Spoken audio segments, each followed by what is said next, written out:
দর্শক, আজকে আপনাদের জন্য একটা দারুণ ভিডিও নিয়ে এসেছি। ক্যানিং পূর্ব বামফ্রন্ট ও আইএসএফ মনোনীত প্রার্থী আরাবুল ইসলাম এসেছেন ক্যানিং এসডিওতে নমিনেশন ফাইল জমা দিতে। আজকের দিনটাই ছিল আইএসএফ, কংগ্রেস এবং অন্যান্য পার্টি আজকে নমিনেশন ফাইল জমা দেওয়ার দিন ক্যানিং এসডিওতে। এখন আমি আপনাদের সামনে দেখাবো যে আরাবুল ইসলাম উনি ক্যানিং পূর্ব থেকে আইএসএফ মনোনীত প্রার্থী হয়েছেন এবং নমিনেশন ফাইল জমা দিতে এসেছেন এবং তিনি কি বলছেন চলুন আমরা একটু শুনে নেব।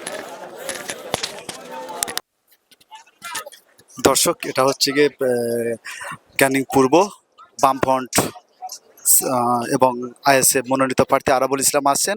তানার জনজোয়ার দেখতে পাচ্ছেন ক্যানিং এসডিওতে মনোনয়নপত্র বা নমিনেশন আজকে জমা দেওয়ার সময়। নিশ্চয়ই আপনাদের সামনে কথা বলবো, আমার নমিনেশনটা ফাইল করতে দিন। কালকে তৃণমূল প্রার্থী বাহারুল ইসলাম বলেছেন নমিনেশন দিয়ে যে ফাঁকা মাঠে কেউ গোল দিচ্ছে। সে কে কি বললো আমি জানি না, কে ফাঁকা মাঠে গোল দিচ্ছে আর কে ভর্তি মাঠে গোল দিচ্ছে সেটা নির্বাচনের সময় বোঝা যাবে। 19টা এটা বোঝা যাবে। কতটা আশাবাদী? আমি অনেক আশাবাদী, আমি জিতবো, এইটা নিয়ে আমার আমি এসে বলছি। ঠিক আছে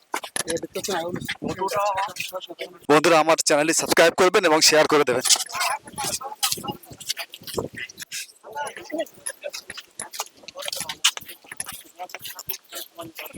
চলো